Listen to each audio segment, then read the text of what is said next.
Buzz, babies, and welcome back to another episode of Blake's Buzz. And this week, I have got a great indie comics team. You guys may have heard of them. They are responsible for the creation of indie icons God and Jesus Christ. Richard Pace and Mark Russell are in the house. How you doing today, guys? Great. Doing good. I like how the cat answered first. Yeah, you might see a cat periodically throughout this podcast. The cat heard someone say God and went, "Oh, that's me." Yeah, like the natural feline God complex. As I was saying, this is crazy. Mark Russell's second time on the show. That's I'm gonna live forever knowing I got to say that phrase in my life. And Richard's first time on the show. Richard, been a big fan of your art for a long time. Thank you. Now it's okay. So I don't know like all the ins and outs of the comic industry, right? But I'm pretty sure like when you're an artist, no, it's a mystery. But when you're an artist, like when you get to like the cover artist, like part of like the RPG level up of your character, that's usually like the hot spot, right? Like that's kind of where I feel like that's like it sounds cool to say too, you know, like I'm Richard Pace, the cover artist for literally everybody. And but you know, it's that seems to be most of the content you do here, but you're slumming it up with Mark doing his interior work. So like, and you guys keep working together. So I'm just jazzing you. But what's like, what's your like? How you liking that? Like, does the monthly deadline? I know you still have deadlines as a cover artist, but it you know they're kind of different and feel different, right? Well, I got to tell you, Mark writes some of the most intriguing scenes and sequences in comics right now. He captures the emotions in a way that very few writers seem to be even interested in doing. There was a sequence early on in this arc where I got really upset that I wasn't able to draw it. I was just jealous of Leonard and Andy getting to do a sequence. I don't want to spoil it. But it's for the benefit of the book. Leonard is faster than I am, and I think he captures the contemporary Earth-based kinetics of the comic better than I could. I mean, there's part of the reason why I was like, I'm just going to do the old stuff and the stuff set in heaven initially is because Leonard just does the superheroics, even though it's not really.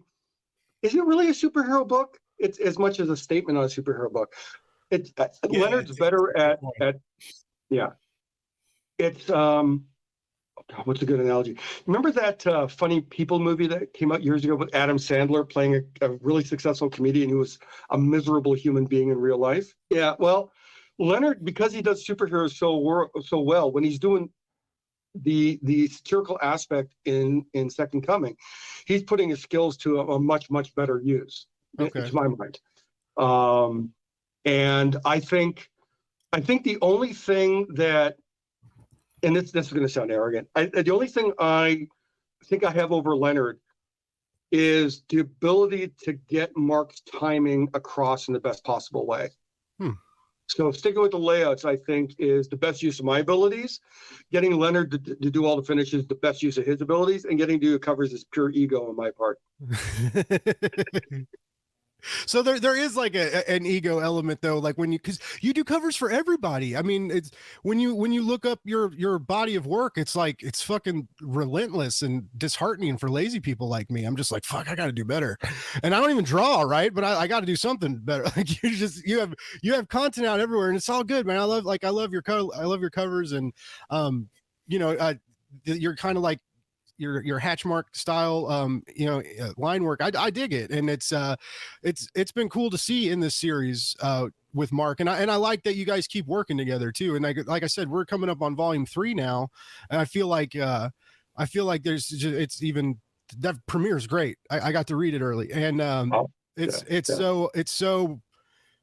good. It's like really fucking good. Especially like after the end of the second arc, right? When you made me cry. Because that end of the second arc is like, you know, there's a lot of emotion and great lines in the series. I think Mark excels in that kind of writing. But that at the end when it's like, I don't know, that difference of like being small and feeling small, that was like real fucking heavy and really intense. And Yeah, it actually made me cry twice, because it made me cry the first time I read it. It just hit me real hard. And then prepping, and when I reread it, the arc to, reread or the premiere 3, I was like, damn it, you did it again, guys.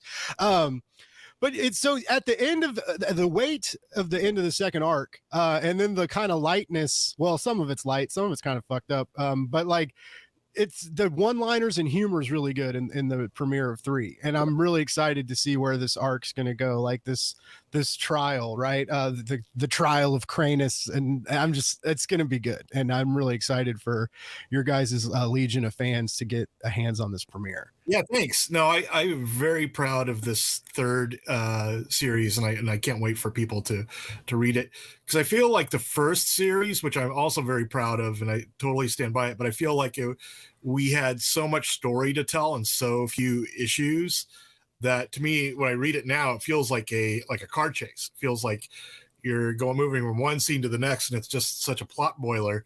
Whereas the second and the third volumes are more about us being able to sort of take our time and unpack the universe and spend more time with the connections and sort of the emotional connections between the characters. And I feel like this is really where the story is coming to life. And I feel like in a lot of ways, the third series sort of encapsulates a lot of the themes that the rest of the series is about. The theme of like fathers and sons, and about like the danger of someone having enormous power without really any knowledge or to go with it. And I think that a lot of ways the third series is kind of the thesis statement for the entire run. Okay. Now it's interesting that you're coming at that approach, like you're kind of saying like, and I'm a fan of all the previous issues, but like volume 3 is like really hitting a stride, it sounds like, right? And I feel like it's it's funny, because when I was writing issue 3, I planned for a lot of different stuff to be happening. Like basically all the stuff that I had planned for the series 3, I had to push back to series 4, because all the stuff about them having this baby that has superheroes is so fertile, and it has so much commentary about what it means to be a child with superpowers, and it's something that both Sunstar and Jesus Christ can relate to. It's a journey they've both kind of gone through, that it took up the whole series, and I don't regret that for a second. That this one detail that I thought was going to maybe take an issue took up the whole series, because I think it makes it much more powerful to give it the right amount of attention. Yeah, I was very surprised at Jesus Christ Babysitter, and if that stays throughout, like I'm sold too. Like give me a little bit of the trial and a little bit of that, and I'd be a happy reader. Because issue 2 or arc 2 ends with like, they're having to like, can you imagine having to kick Jesus Christ out of your house? like hey, it's a 1-bedroom, or it's a 2-bedroom, and we got the nursery now, and we don't really have room, and like you gotta go though. And so for him, I'm glad that like he's gonna stay close with them in the new arc. That was good. But yeah, it's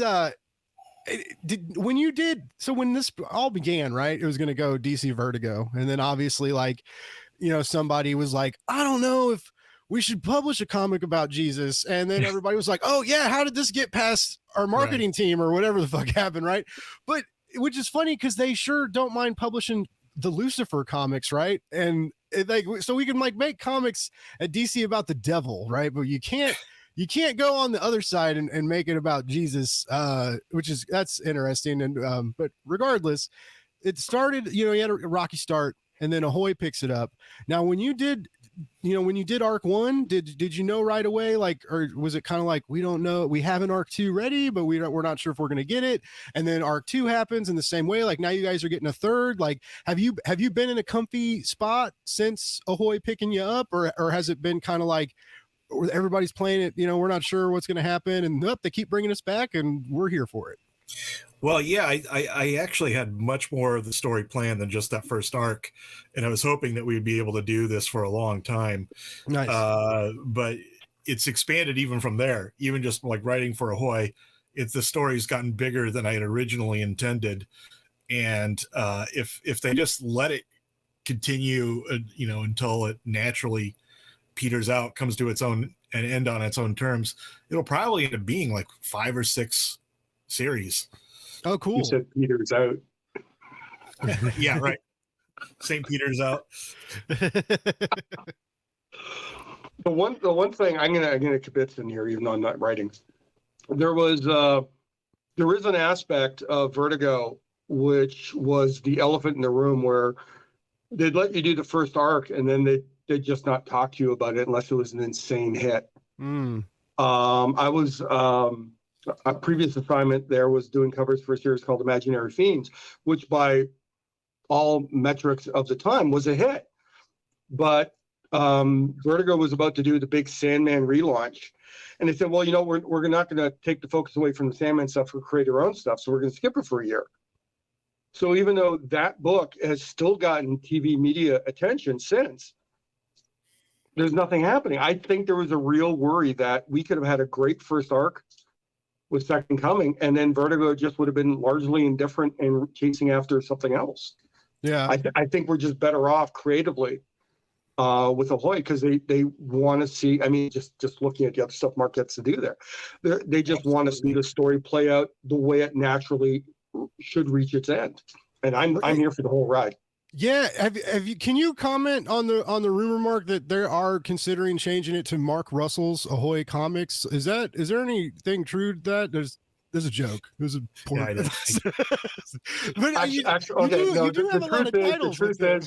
the truth is they had a hair off and Tom Pyre won.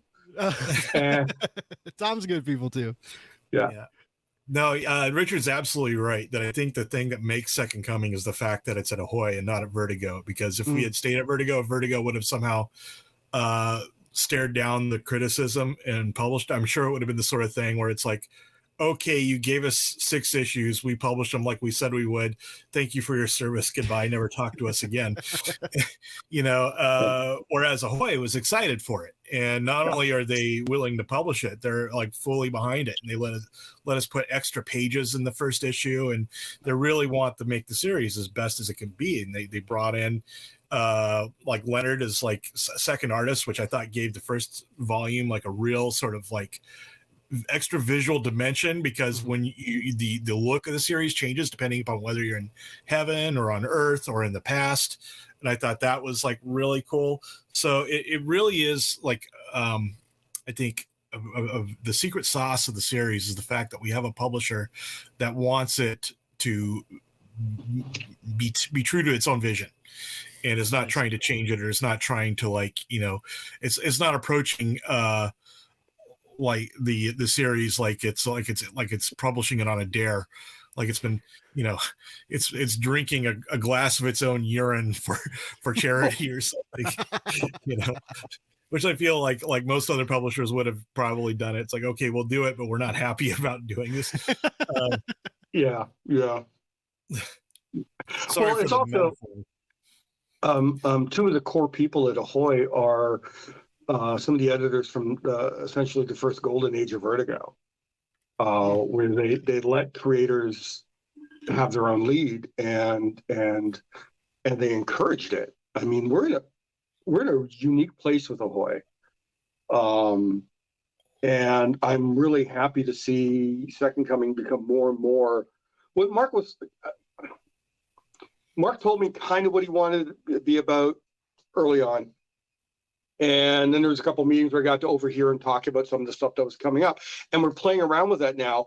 But it's I know that from when I'm writing too, it's like there's a certain sense of like when the idea is stewing in your head as you're building towards it, it gets better and it lands better. And the patience and support we got from Ahoy is allowing Mark to do this at the pace he needs to do it, to make those moments just hit in the right way. So, I mean, I believe the first issue for the next arc for me to lay out is done. So, I mean, I'm finishing up 6 this weekend. Wow. And I'm really, really eager to see what's going on next. So the rest of the run is like streamlined then. You guys are going from like one arc to the next, just you're going to pump them out. We're not going to have to wait that. Well, I mean, there's going to be a wait, obviously, but nothing like no crazy waits between arcs. So you guys are just like ready to ready to No, hit? yeah, I'm already writing the 4th series, and ideally, this is just kind of the way we'll operate going forward, where it's like we'll have the issues written and edited, and like long before we actually, are laying down pencils and stuff. And this is the way I prefer to work, and it's made it like a really a much better, much more creatively friendly work environment for me to just be able to write these things like long in advance when we know we're going to actually need them. So it's helpful that Ahoy said, yeah, go ahead and do the 4th series, even though the 3rd one's not even hit shelves yet. Yeah, what is it? April 5th. So soon. Don't have to wait too long. But yeah, it's definitely fans of the previous volumes definitely need to snag it. And if you're not a fan yet, you can still be one. Right, you can get those. Sure. There's two great trade paperbacks out right now for you to latch onto and enjoy. And I can't recommend them enough because it's like I said, it was all of it. I remember when it happened, when like the comic got announced, right? And everybody was like ecstatic on Twitter, and everybody's like, oh my God, Mark Russell's writing Jesus Christ. And oh, it's gonna be crazy. And oh my God, like there's a Superman's in it, sort of like, what? And everybody was just like, it sounds amazing. And then that was part of the reaction. There was, I'm sure there's another side of that coin. But I remember when they pulled the rug out from under us, they were like, oh, that actually is not going to get published. And then that was the other side of the coin. Yeah. But then Ahoy came and found you guys on a raft in the middle of the ocean and lured you in, and now was it really a raft? I think it was more along the lines of that Madonna video where she's imitating Marilyn and all the suitors are coming at her. I felt more like that. It was more like that, actually. Yeah. I don't want to mess with our own lore, but yeah, it was surprisingly attractive to other publishers because I think it had all this publicity behind it. So nice. I think a lot of other publishers assumed, well, we'll at least sell one issue of this, but we went with Ahoy because we just felt like this was like a much better creative environment long term. And also they, like Richard mentioned, they had Tom Pyre and Stuart Moore there. So it's like, this is the kind of place that we know is fostering the sensibility that we wanted to bring to it, where this is like an irreverent but smart comic that is going to be around for a while, which is, that's largely, we felt like Ahoy gave us the best chance for making the comic we wanted to make. Nice. And I mean, obviously you feel and you feel comfortable with, and they seem to be taking care of you. I mean, you've got 2 other now longer running series with them as well, Mark, and I also like that you're working with Ablaze now too. Like I love that you're fucking writing like Superman, and you still like find these really unique publishers to work with, like on the smaller side, because I feel like there's a lot of people that, I guess there's like some people believe in that mentality or think that it's the mentality of like, oh, well, I'm working up to this. And it's like, once you get that Marvel book or once you get that DC book, it's like, that's it, like they can have my soul now. Like I worked hard for this. And, it's, I love that when bigger creatives like still do their own projects. Cause I love Big Two stuff, and I love like your new, like we talked last time, I couldn't say enough good things about, Superman Space Age. And I'm so glad like you're getting to tell that story, but I love that like that your creator owned stuff is still so important to you. Yeah. Well, I love working for the Big Two. I love working in the sandbox of both DC and Marvel. But for me, what I really want to do, the thing that really like is what I see as like my goal is the creator owned stuff. That's the stuff I really want to pour myself into. And I see Second Coming as sort of like my flagship series, where like, this is where I feel like I am the freest to sort of just be myself and talk about anything. And that's something you don't really get in a Big Two comic, as much fun as they are to write. Yeah, they don't. You're not getting to write new scripture, and they tend to frown upon sort of biblical exegesis in in Superman comics. No dogma at all. Just and there's also, I mean, if we were at Marvel, Leonard and I would be long gone, just because Marvel would have wanted to swap in new artists by now, regardless of what Mark wanted. It's when you're working at the big two, if you don't own it, you don't control it. And there's a real sense. Ahoy is very considerate of what, primarily Mark, because it's Mark's baby. I just get to play nursemaid. Just, suck at the teat. Oh, that was, I mean, I got to be crude. That's whatever gets you guys excited for the comic. We'll go anywhere, say anything. Just please put a pre-order in. Okay. Last time Mark and I talked, he thought it was still going to be 5 or 6 arcs total. Are we still aiming for that, or are we going longer? That's, right now, if I tell the story I originally planned to, it's going to take probably 5 or 6 volumes, but who knows? Because, the third volume just sort of like, it was like baking bread. It just sort of like grew from this lump of yeast into like this giant loaf. So who knows? I mean, another series could do the same. I just brought back a memory. It's before you started writing that third arc, you gave me a list of a bunch of different cover ideas, and we didn't go anywhere near there. So it's because I didn't draw any of those cover ideas. No, all the sort of outlines and stuff I wrote, I sent to people for the third arc, turned out to be complete horseshit, because I the writing went a completely different direction, which is the advantage, I think, of being able to write, long before the scripts are actually needed, because it gives me the freedom to change tack and write what I think needs to happen in the story, as opposed to sort of chaining myself to an idea I had, months ago before I actually started writing it. What makes you want to totally scrap an arc like that? Just to like, what just all of a sudden clicked in your mind after, and you were like, no, this can't happen. And then you just totally rewrite it. That's a lot of work, man. Even if you do start real early.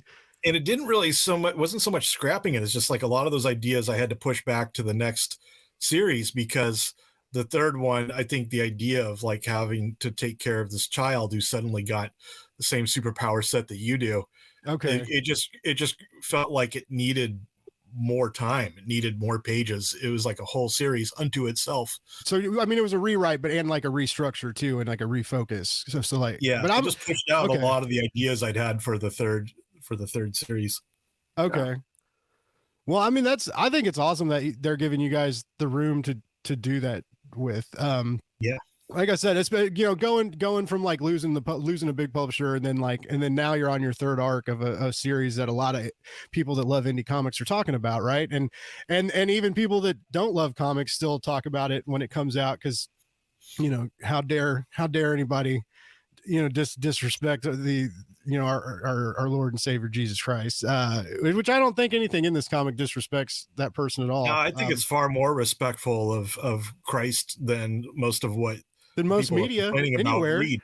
Yeah, because it's actually about his teachings, and not just about the fact that he's a mysterious figure with superpowers who will let you live forever if you say the right words.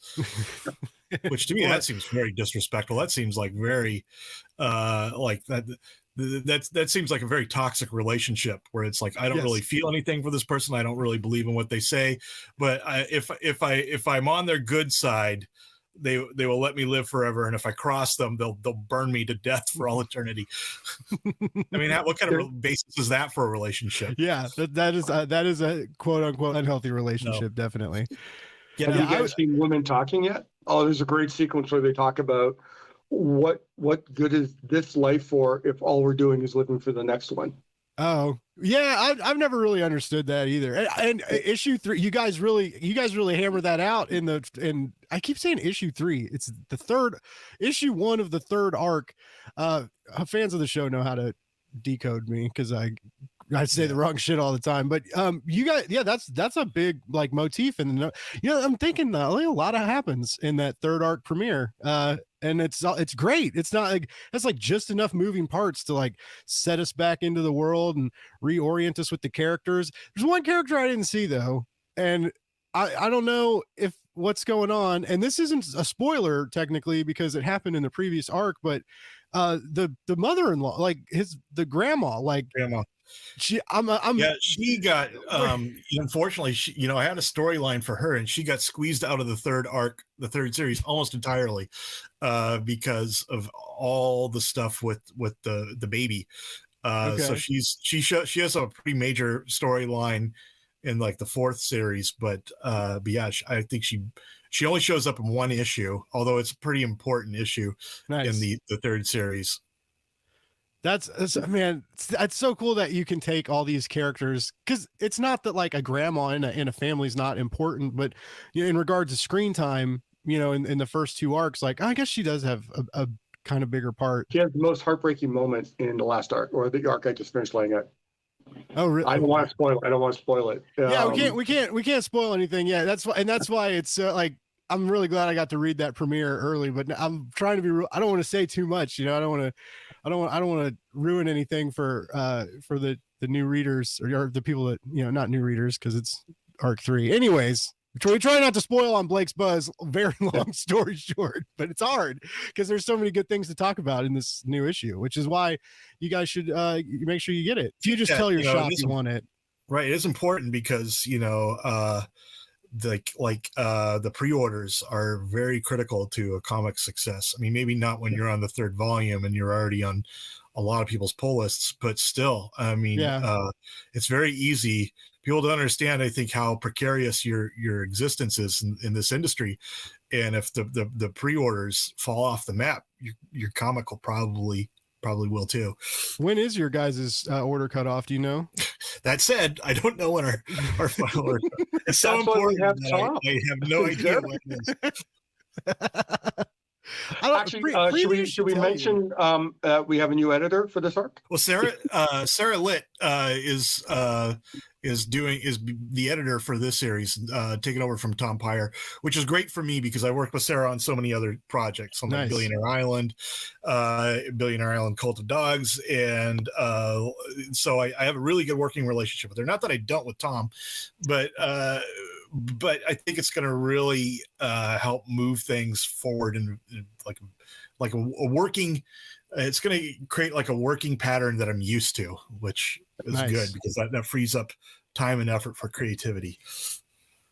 That's exciting. I mean, having Tom as an editor is pretty cool, though. I would imagine too. Yeah. But yeah, when you've already got work done with other people, that again, I think that's what makes this comic great. Is like we all have the same crew's been around now for. Tom's still our figurehead. He's like Queen Elizabeth, or I guess in this case King Charles.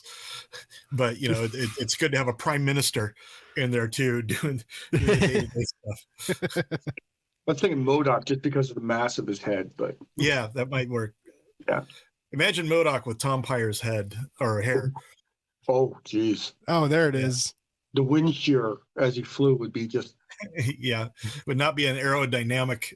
I haven't seen the movie yet, but all I keep seeing is people talk about how terrible MODOK looks. So I guess like even like the MODOK with Tom Peyer hair would be an upgrade. I'm not sure. I've been seeing a lot of trash talking online. So I haven't seen it yet, but the MODOK looks awesome to me. It just looks hilarious. Did you guys like the claymation one that Patton Oswalt? did? Patton Oswalt and Jordan Blum did. Yeah, that was good too.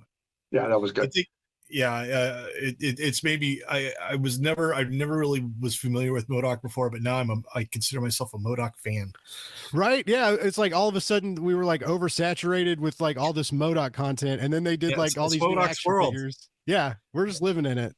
Yeah, we're just living in it, talking about other people's comic books, and some of those have God and Jesus Christ in it.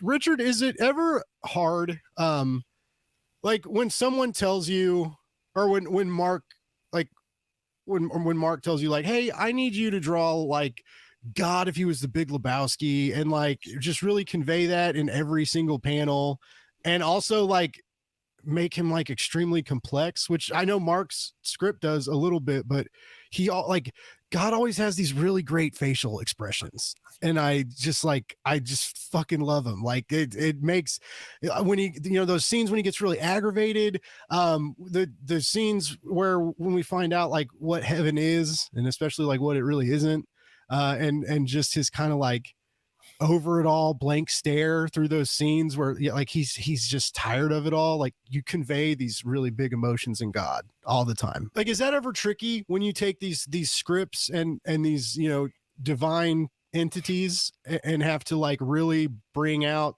their human side, both in Christ and God, like on the page? Has that ever been a struggle for you? The first arc was a bit of a struggle. I mean, I knew Huckleberry, no, Snagglepuss? Snagglepuss and Flintstones. I knew his work from there, which was more broadly satirical to my mind. The humanity, which was in Snagglepuss, was very much more in front in Second Coming, I felt. Yeah. And it's like playing in a new band. Right. In many ways, since I've backed away from doing finishes, I feel like I'm much more of a drummer than I felt I was like lead guitar in the first arc, but now I'm back just making sure in the rhythms. And I feel much more comfortable in that role because I got a sense of what Mark's really asking for, I think. That Mark could tell me if I'm wrong or not. But I feel after working together long enough, when he's calling for certain characters to do something, and he's not explicitly saying what they're feeling, I've been working with him long enough now to say, okay, I think this is what he wants from these characters. This is how he wants them to act. This is how he wants the scene to play out. And sometimes I think Mark does it because he doesn't want to be too directive as a writer. But a lot of times he'll actually step on his own timing to give us space to draw it. And then I feel, okay, he's giving me the space, so I'm gonna make sure this joke or this emotional beat has a little bit more space around it, because I can do that with the acting and the visuals. Okay. And that only comes from working with someone for any length of time. And I think we're just going to get better as we get through our 20th or 30th arc. Yeah, one thing that Richard absolutely nailed, which I think has sort of become, it's like influenced the writing, is that his early designs of God and when God shows up, he sort of has this perpetually annoyed look. And I think that this is God in his essence as a character, is that he's a guy who got his dream job and it wasn't at all what he expected it to be. Yes, that's it. That's totally it. Was his first job. Yeah. And he's like not that great at it, but he gets paid really, really well, right? And it's like, yeah, so he's sitting real kind of like he is in charge, but annoyed by the fact that he has to be in charge. And honestly, he's not that good at it. Yeah, he's definitely. Yeah, well, he's not really that good. I mean, he's exasperated by everyone. There's a little bit of Elon Musk in our God. Oh yeah, in a much less terrible way, I think. But there's that kind of like, well, God, I set you up to do the right thing. Why aren't you doing what I want you to do? Because I never told you. Well, that's your fault. It's sort of like, if you open a like a donut stand when you're like 20, and it becomes an enormous hit, and then when you're 50, you can't stand donuts anymore. And it's like, God, I wish I'd never opened this donut stand, but it's all anyone wants from me. You begin to resent the donuts, and I think that's kind of where he's at. It's like, oh, God, what I would do to be able to scrape this, like having to like govern this reality off of my shoe and do something else. But I've created all these billions of souls. I guess I got to like, find something to do with them. Yeah. And that, which is what heaven is. We've it's just a repository. It's just a storage locker. It's just a place to put these people that I accidentally gave the opportunity to live forever.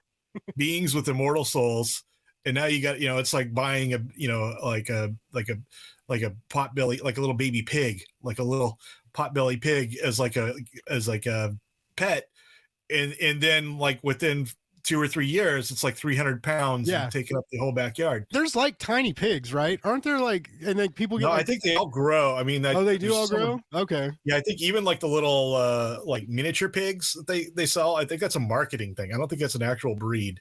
Okay. Like they call them miniature pigs, but you feed them enough, they'll get big. They'll turn into a full pig. Yeah. All right.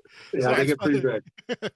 I always see like the internet videos with like I like animal videos always pop up on my stuff because I'm a sucker for them. But like, there's all these like little pig, like these people and their pet pigs and pet raccoons. So it's like I get like overloaded with it, and I'm just like. Yeah. Every day I'm just like, life would probably be better with a pig and a raccoon, right? But then I've seen the other videos with the like 600-pound pig, and it's like walking around the house, and it's like, oh, I wouldn't work. Yeah, if you started like a discussion group called "Goddamn Whoever Sold Me This Pig," I guarantee it'd be full. You'd need several moderators. It'd be therapy for these people. Because that's what I've heard when I was asking if there were like small pigs, because I've heard these stories of like people was like, yeah, I bought this like teacup pig, and it's like now it fucking needs a barn in my backyard. No. Teacup pig. That sounds like a letter column. Right? Yeah. I'm about to rebrand. Never buy a timeshare, never buy a pig. That's so true. I love the origin story for like the not Krypton when it dies. Yeah, the whole timeshare deal. They're just mad at our success. It's just like that makes me laugh so hard. My parents used to have a timeshare, and I like remember like my parents and my godparents like talking about like going to these because they make you go, like they'll be like, oh, if you go out this weekend, you know, it'll be $200 cheaper, but you have to go to these classes, right? And so they had to go to like a couple like several hour-long presentations, and like that was like one of the deals of like getting to go there. But I always remember them talking to each other and like hyping it up, like, yeah, this is awesome. And like my sister's name is Sarah, so they'd be like, Blake and Sarah, like we could give this to you when you're older, and you guys can like have family adventures of your own. And we were like, oh yeah, cool. And they totally sold it forever ago. My sister and I ain't never going anywhere, well, unless we pay for it. That's I think the primary feature of like late stage capitalism is trying to like get everybody to buy these long-term timeshare investments when the world is blowing up tomorrow. Yeah. Well, it was like, didn't Ben Shapiro say the one thing where it's like, well, of course, if you live on the coast in Florida and your house is going to be flooded, sell it and move inland. And it's like, and he wasn't joking, and he hates it when people call him on it, but it's like, who's going to buy that property? Yeah. And it's there's a certain I hate to say right-wing mentality you'll always be able to find. Yeah. Yeah. No, just sell it. Just sell it. Just have your people take care of it. That's what I do. I just have my people take care of it. They just do it. They do everything, which is kind of true, because Superfan Promotions set up this interview. I didn't really have to do anything. I said something to Richard online, and then somehow Mark got roped into it, and then Superfan set it all up. So thank you, Superfan Promotions. They're excellent promoters. Yeah. Yeah, and they like me for some reason. I like they like hit me up all the time. They're like, Blake, do you want to do an interview? I was like, yes, please. Like, I don't have to beg anybody. It's wonderful. All right, there you go. Yeah, it's like I've had some cool gets from them, and I get to read Mark's comics early all the time because they run Ahoy's PR stuff too. So you get the PDF, the advance. Yeah, I get everything.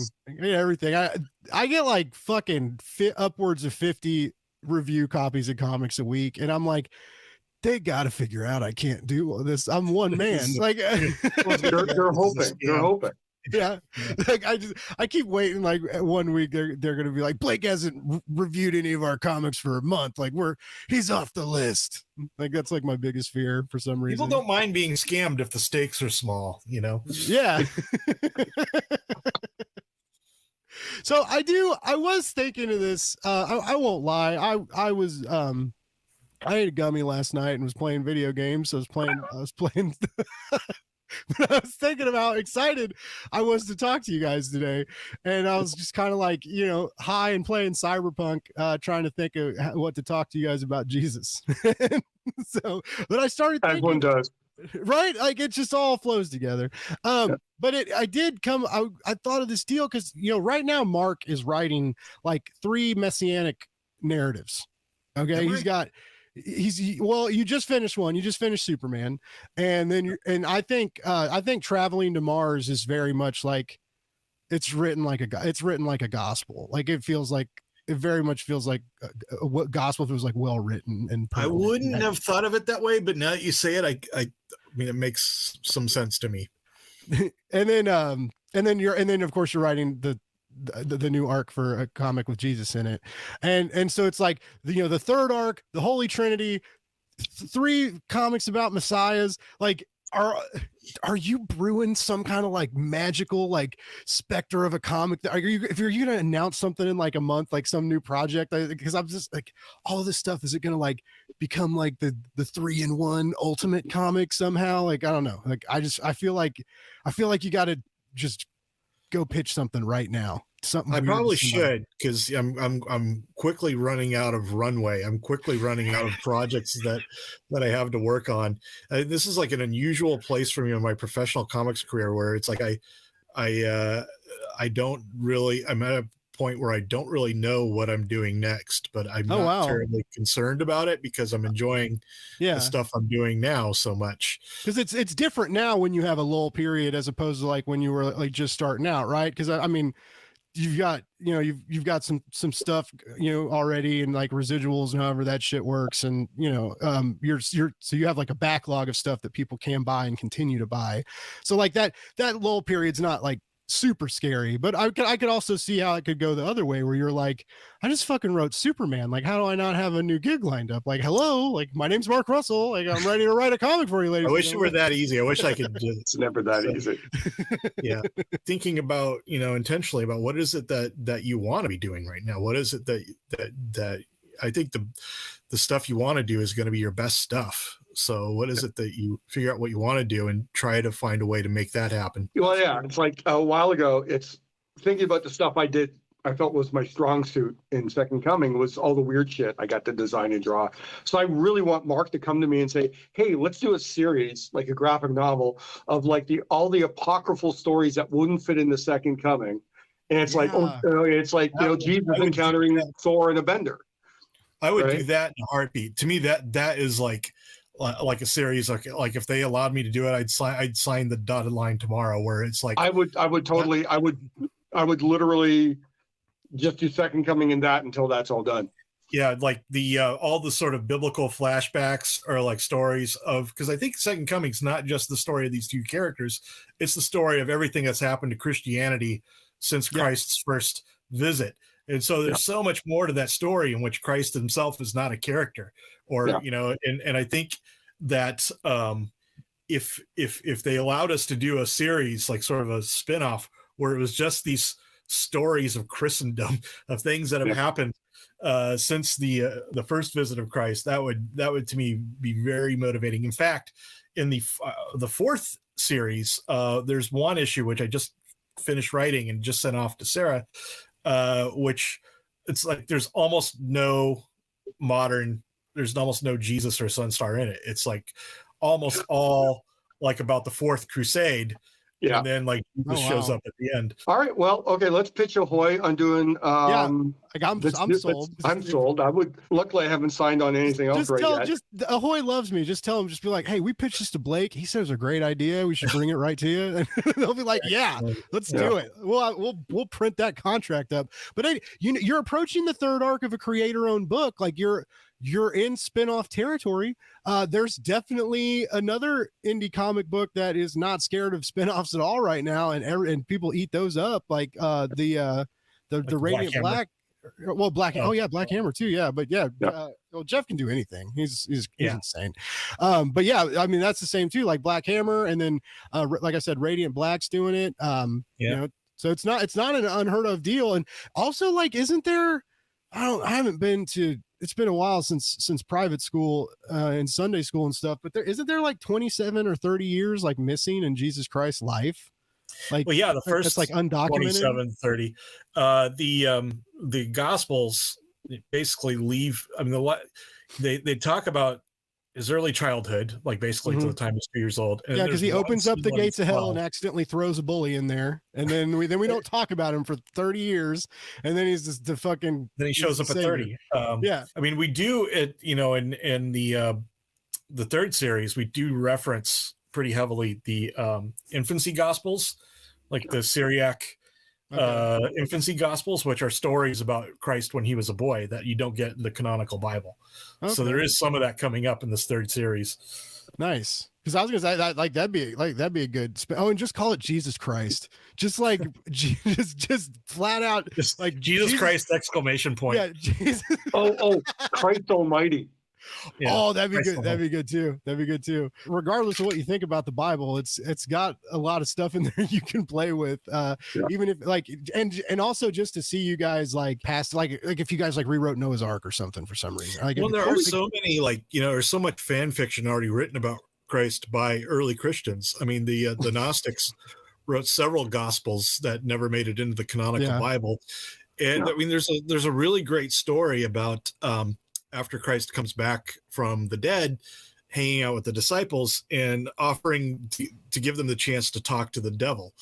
And so they're okay, sure. And so he summons Satan up, and Satan actually kind of gives an almost sort of sympathetic like view of events of like why of like how he was actually kind of a victim of God's ego. Wow. And before Jesus is like sort of cuts him off and says, all right, that's enough of that, go back. But these stories that are really sort of still resonant on a very sort of emotional human level that most Bible believing Christians or non-Bible believing people don't know about because they were banned and declared heretical for so many years. Yeah, I remember like so I talked about this the other day. I actually talked yesterday with Andy. Or when was it? Thursday. I talked to Andy Diggle, and we were talking about the Book of Revelations because we were talking about he like quotes it in one of his comic books, and I remembered like when my friend showed me like the Book of Revelations as a kid.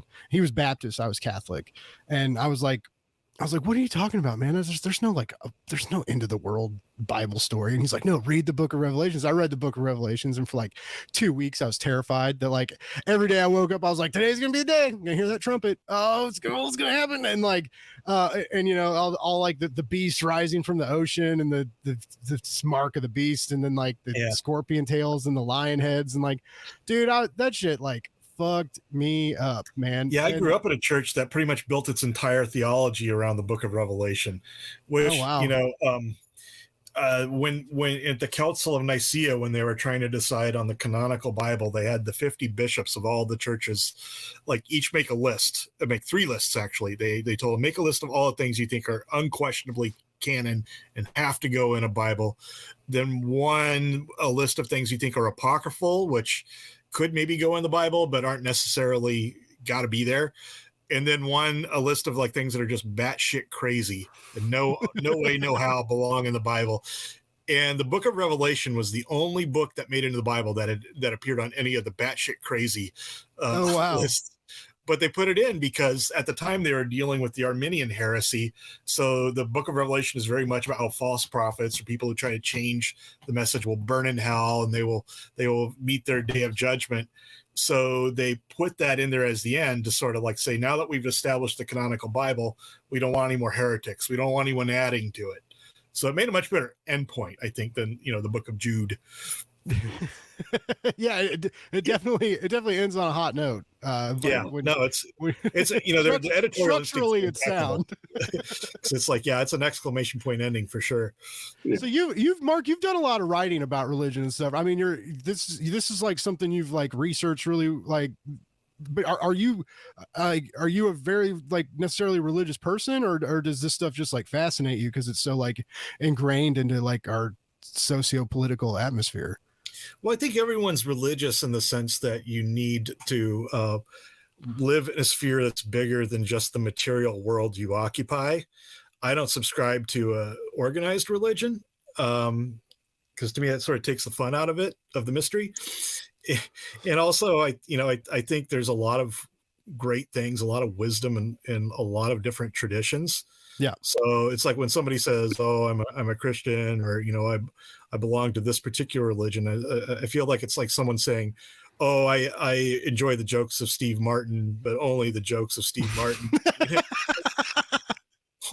Why not pick and choose? Why not watch some Richard Pryor?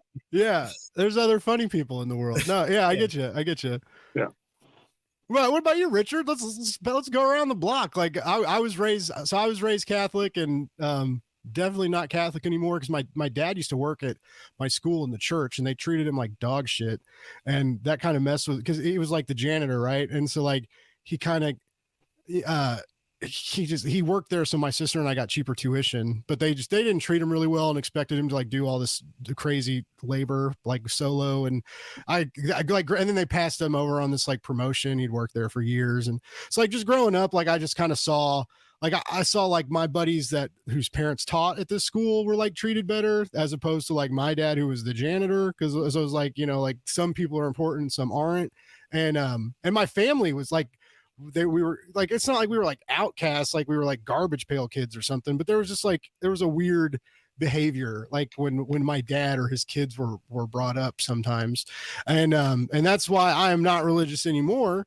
But I do think it, like Mark said, you know, I think it is important to remember that the world's bigger than we are, however that reminds you of that, and kind of like, you know, faith does great things for some people, and then for other people it can be traumatic, and for other people it just isn't really much of anything. So, you know, if it does something for you, like, all power to you. But anyways, regardless, like, tell us all your secrets of religion, and let's just get into it. Like, what well, I was born into a Roman Catholic family. Okay.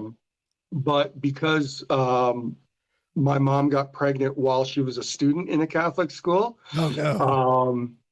I didn't go to a Catholic school. I went to public school. But I went to public school at a time when you still had to say prayer in the morning. Oh, and, wow. you know, sing God Save the Queen and the Canadian anthem every morning. And we had to read from the Bible. So it was no That's public gnarly. school. Yeah, this is Canadian public school, right?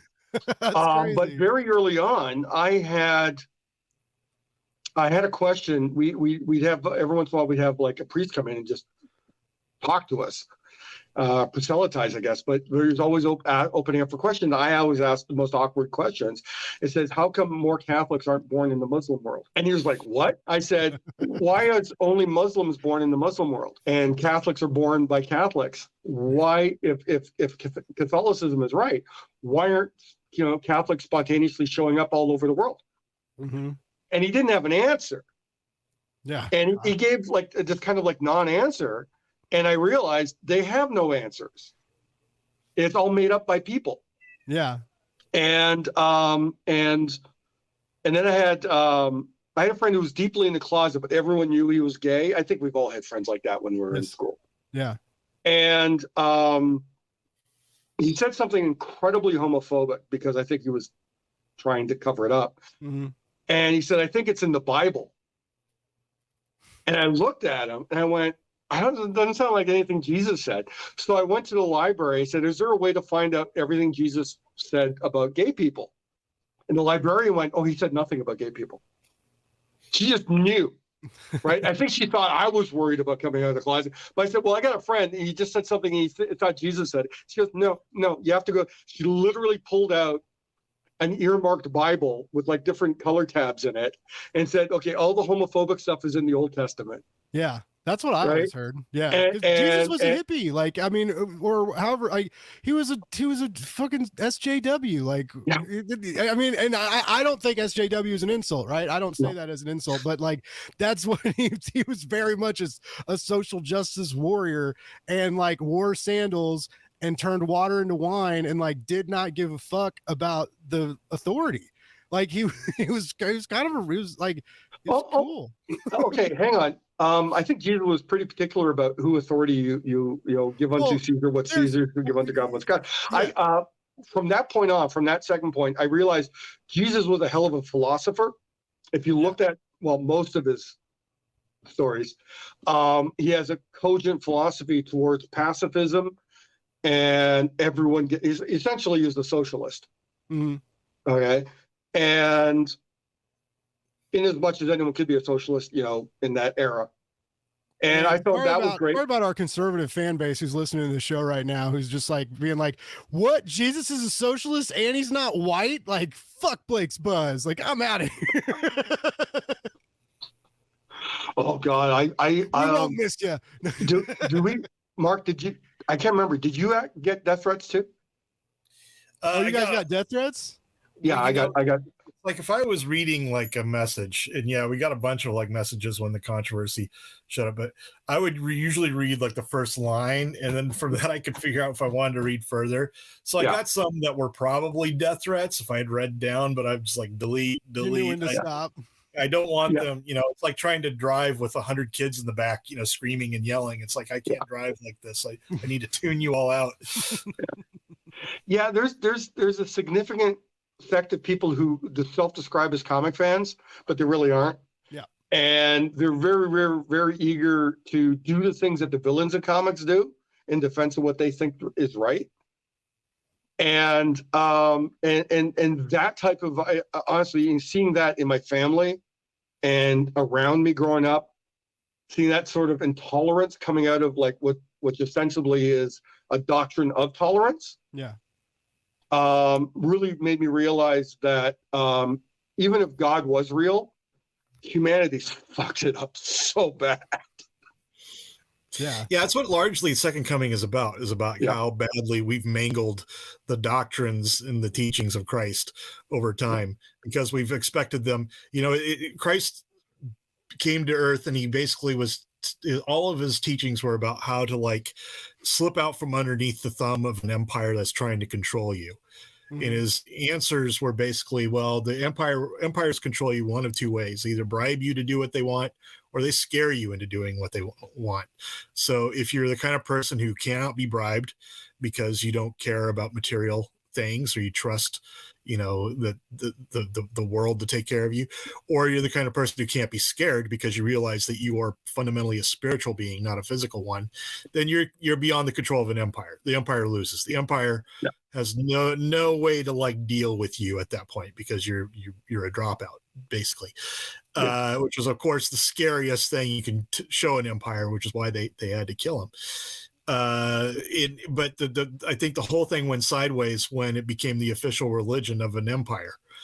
Yeah. You know, so they kind of had to change the teachings to make it sort of, they had to retrofit the teachings to make it do the opposite of what was intended. You look at the way Constantine used Christianity as a hammer politically. And you realize it's. I mean, even with you mentioned the Nicene Council before, how they politically organized it to solve current problems, and we're stuck with them. Yeah, and it's one of the most fascinating. I mean, it's. I said this before. Like when I was offered this book, it was like, "Do you want to be on Preacher?" And this book is decidedly not Preacher. I feel incredibly lucky I was lied to at the start. I mean, this book is, I will make a comparison. All right. If you read the first arc of Preacher, there's a sense of rushing to get as much stuff in as possible. Yeah. Which, I mean, Mark pointed out, we had that in the first arc of Second Coming. Now we're hitting the real stride. We know we get to tell the story in the way it needs to be told, and we can trust the readership to stick with us as we tell it. I think that's the best comparison between Second Coming and Preacher is we're getting to tell the story now that we're in the belly of the beast. We're telling the story as it needs to be told, and I'm just so happy to be there. Which is nice, right? Because not everybody gets lucky enough to get in that position. Because I mean, even in on the indie side, like deadlines are still very real. You know, like no one is. It's a bummer when a comic book is like, you know, months late or something like that. You know, and it's like or you know, for whatever reason. But yeah, like but in that regard, like to like when you guys are still setting deadlines, but like comfortable deadlines to you, right? And like easily manageable, like we don't have to stress, we can keep having fun with this book, you know, and it's, you know, it's still our baby, and we don't want to like put it in a basket and send it down the river, right? We want to keep the baby and raise it. And it's like, it's just cool, like especially this comic, you know, for so many reasons. Just like it's the hard start, the topic, you know, and to have like editors that have you guys' back, editors and publishers, I think is just so cool. And right now, indie comics is a weird fucking world anyway, right? Like places are running out of money, things are shutting down, like, you know, books don't come out and don't get returned. So like, you know, so to have you guys be in like this comfortable position, like I'm so happy for both of you. I mean, both of you work very hard. and totally deserve it. But it's cool that there's still like, it's not hopeless for indie comics, right? There's still some good news out there. Like people are still making money. People are still printing books. Like it's not, I don't know. I think some people are thinking are talking like it's really dire. Like some people are like, like all the publishers are going to be closed except like Image and Boom until like next month, like it's just, I'm like, it's like, calm down, everybody take a fucking breath. Like there's still a lot of like boutique publishers putting out great books by great talents. And, like Cullen Bunn at Source Point. It's not great. It is like as dark as it's ever been in my comics career, but yeah, it's not that desperate. I think it's sort of a game of musical chairs, and you're not sure who's going to survive and who's not. But I think that there is. Oh my God! I do think that there will be survivors because there is. In the end, these are comics people want to read. Yeah. And if they did not, if these small publishers like Ahoy did not exist, somebody would have to invent them because there's just a demand for this sort of thing. Have you guys ever thought, or do either of you mess with like Substack or any of that at all? Like Patreon and some of these like kind of means to like, make money outside of publishers? I'm doing my very first ever Kickstarter in starting beginning of April. What? It's a for a cartoon book that I've a bunch of cartoons that I've drawn. So okay. Hell yeah. I'm a very amateurish. Yeah, if anybody's interested, and please, by all means, if you're interested, go to Kickstarter and look up Bunk Bed Mishaps. That's my my book of original cartoons, Bunk Bed Mishaps. And right now we're just in the pre-launch phase, so you can just sign up for free updates on the Kickstarter when it gets going. Very cool. Yeah, man. I'll be hyping that. That's exciting. Is your first time on Kickstarter, Mark? Yeah, my first ever Kickstarter, and I don't have a Substack or anything. Everyone's telling me I got to get one, so maybe I will. But they are. I mean, it's a cool like blend of website, blog, and newsletter. And like for me, it ended up being great because like I had the Blake's Buzz blog was like the first thing I launched, and people helped me launch it and stuff. But after the first year, Wix was like, well, you owe us like $550 if you want to like keep all this going like it is. And I was like, well, that's a lot of money. And then like, so I ended up like, I heard there was like cheaper routes. And then I was like, well, I'll learn how to make a website. It can't be that hard. It's kind of hard. And so that kind of went out the window. and then I signed up for Substack. And so like I have my blakesbuzz.com, like I pay for that, right? And so like you can go to blakesbuzz.com and it goes right to my Substack. I got it forwarded. So I did figure that out. So like I can't build a website, but I figured out how to forward a web address that I pay for. But it's cool, man. It's like, I write reviews on there and like remind people like when I put out podcasts and stuff. And I don't have a ton of subscribers, but it definitely helps like circulate my content, and it looks decent, like the email templates and stuff, and it's super, super easy, and I really dig it. And I get more views now. I'm more popular than I was 2 years ago, but since I had my blog, like because I don't mind, it's not free or anything, so like anybody with the link can like go read the reviews. So like when people share it, it's not like a sole inside Substack like audience, but I get more, way like probably triple the action I was getting when I had the Blake's Buzz website. And so it's cool, man. Like I said, it's free. And you can make money on it too. You can be like, you can pay $5 a month for all my smart Mark Russell shit that you don't get anywhere else. And people be like, yeah, I'll do that. And then $1 a month saves you soul. $5 a month guarantees a good place. Yeah. Good seat in heaven.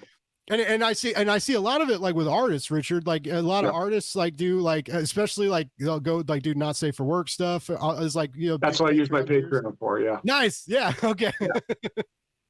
That's it keeps getting more and more popular. Like I backed, I've got a couple not safe for work comics coming soon that I'm kind of excited to check out. Like I was always a fan of the pinup covers, but like, not like naked pinup covers, but like like the beautiful woman, and like rogue the Dave Stevens type stuff. Yeah, like so I used to buy a lot of those, or like, you know, any of like the sexy like Rogue, or you know, Emma, or like any of like the hot X-Men covers and stuff like that Mark Brooks draws. Like I would buy those a lot too.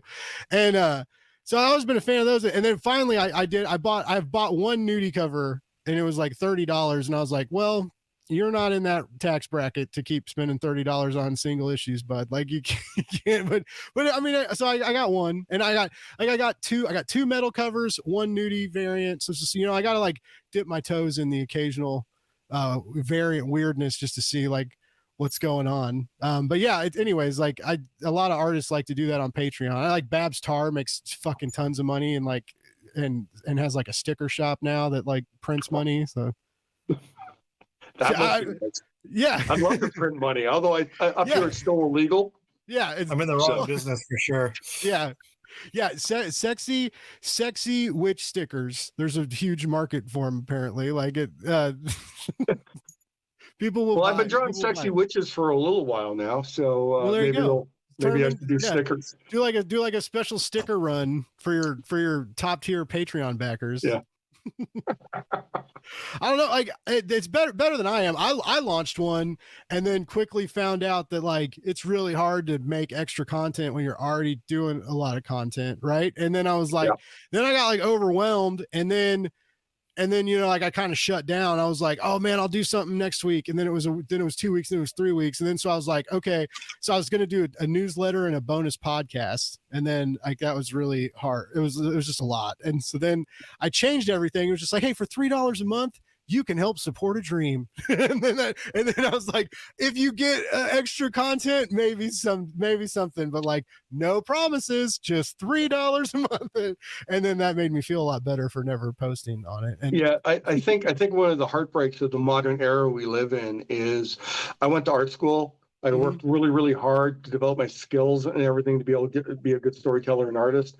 And now I have to be a videographer and an article writer and a sticker maker and all this other stuff just to make ends meet. It's look at poor Mark. Poor Mark's having to release a book of fucking cartoons. He doesn't draw. Well, apparently he does draw. Don't make me cry again, Mark. Well, every issue there's a sob fest. Now we got to sob just about Mark. It's the poor Mark special, ladies and gentlemen. Yeah. Please buy my book.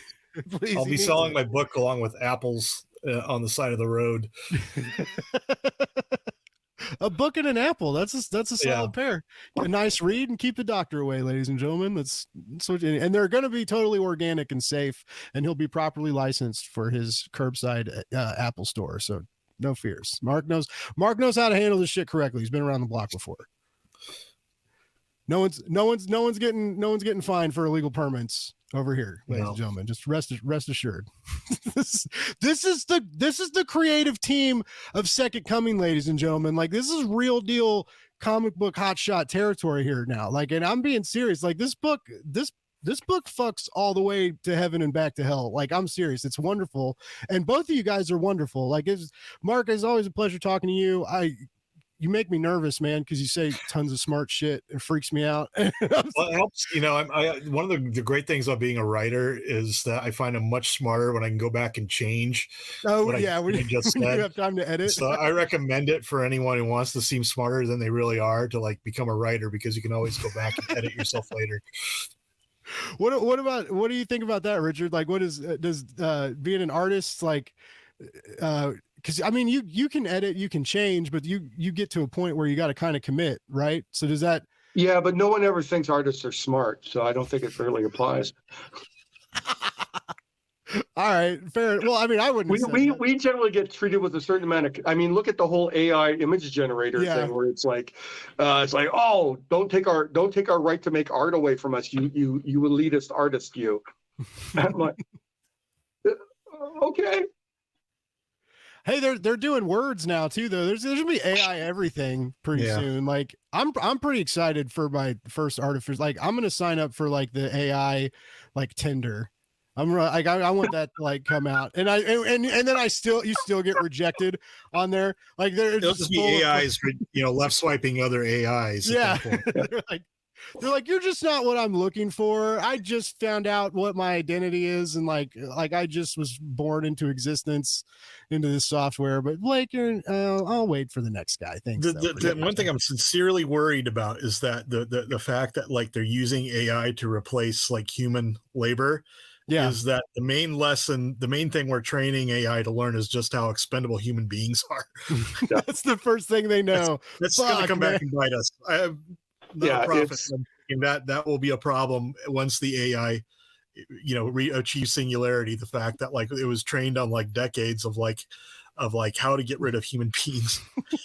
Why they aren't important. I feel like this is like a second arc of Not All Robots, like brewing up here. Like very, very much that kind of like hopeless future that we make for ourselves. We're either going to destroy the planet or make things that destroy us, but like one way or another, like humanity does not want to stick around for a while for whatever the case, for some reason. Did you see the news today about Clark's World? I did not.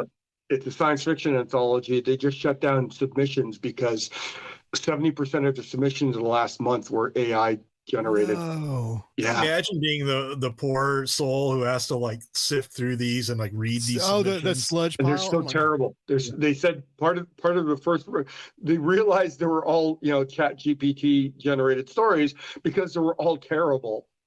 Wow. Yeah. And then like, well, this is English. It's competently written English. The grammar's right. The sentence structure is, but it's gobbledygook. It's not like it's, yeah.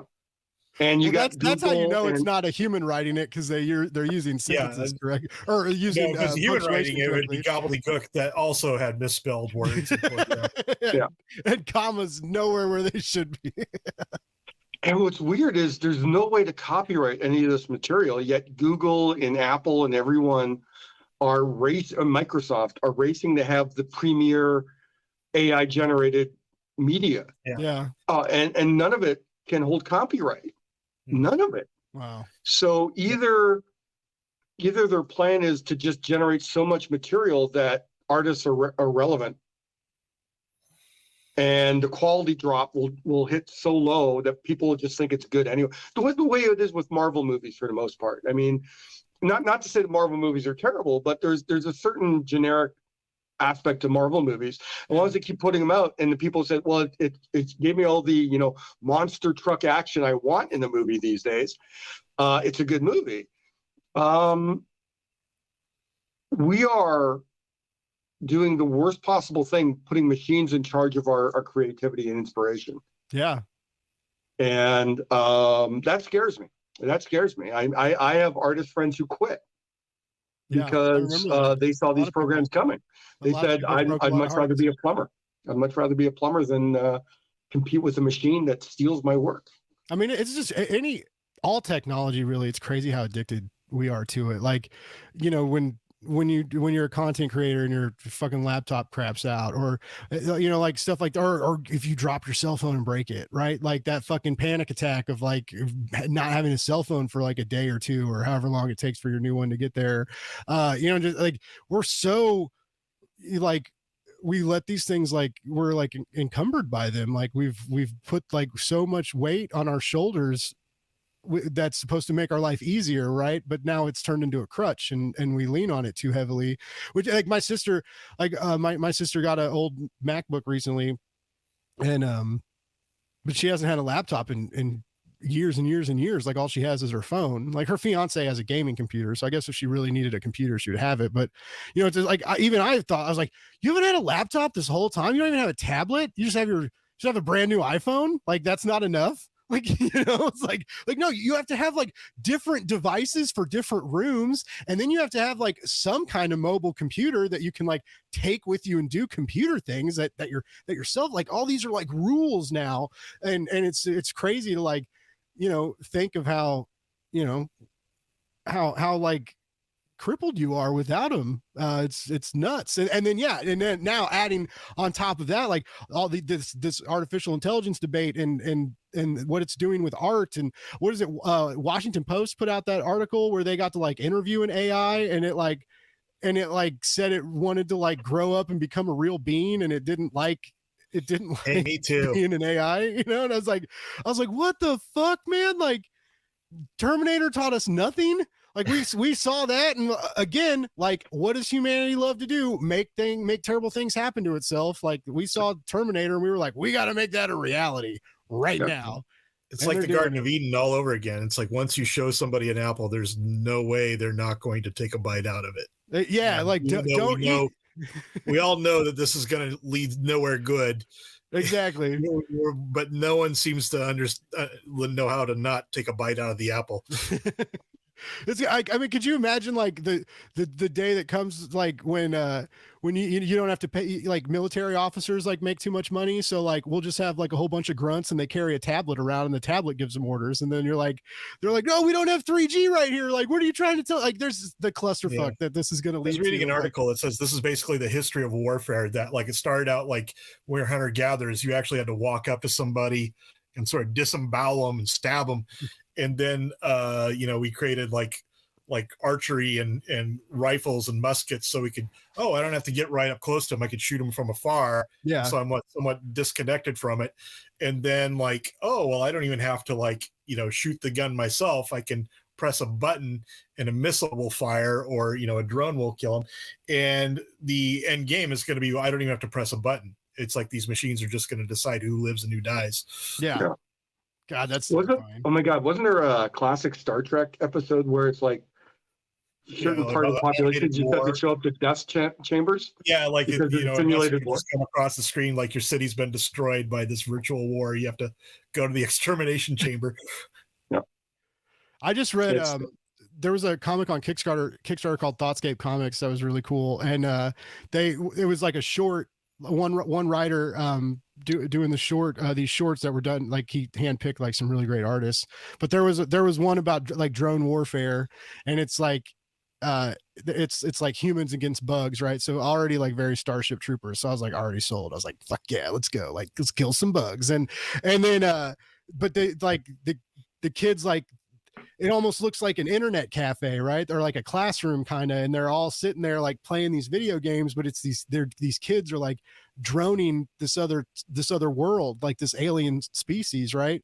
And then the second part of the comic is the bug children doing the same thing, and it's just like, so on both sides of the spectrum, on like two different worlds, is like these basically like teenagers playing video games that are like wreaking havoc on like these two different civilizations that are planets apart. But I mean, that is, and the further you distance yourself from it, right, the easier it is to pull that trigger. When you're not holding a knife and having to stick it in someone's guts, like that's a romantic, intimate kill, right? That's, you have to like really want to kill somebody, or like if you strangle them or something, like, I mean, that's so physical. You're right there, you're looking at them, and then like, but I mean, if you're an ocean away, a world away, and you're just clicking a mouse, looking at a screen, like that's totally different, and that's what warfare is now, which is kind of fucking terrifying. And I think this is how you, like any great atrocity, the way you commit it is to create two steps between the person who actually benefits from it and the person who's the victim. And that's how, like genocides happen. That's how, massive economic exploitation and slavery happens, is that the person who's, eating the pork chop never had to come in contact with the pig or the person who is like slaying them, so this is what civilization's primary feature is, to create 2 or 3 steps between, all the nice things we want from murder and the actual commission of it. We live in terms of the Western civilization. If you have a certain income, if you're a certain skin color, we live in a very, very rarefied air. Mm-hmm. We're generally not at risk. Last night I got up late and watching a bit of a documentary on the resistance in Ukraine against the Russian invasion. And there was one guy who had a really kind of a cool gig telling the Ukrainian government where all the Russians were hiding in one of the cities that was occupied. And then one too many of his friends got killed, and he decided he had to get up close and personal and kill a Russian soldier. And it was literally getting up next to this guy and putting a knife in him. Wow. And you can see in his face where it changed him. It really, really changed him. it's we are generally, in terms of like, you know, Canada, America, the UK, we're far enough away from the real violence going on in this world for the most part that it doesn't really affect us. Yeah, like in Ukraine, like they're fighting wars in neighborhoods. Like, I mean, Yeah. I don't know that I would hope that we never experience it, but I mean, like, I don't know what's going to happen in however many years, but yeah, that's something here in America that we've never had to.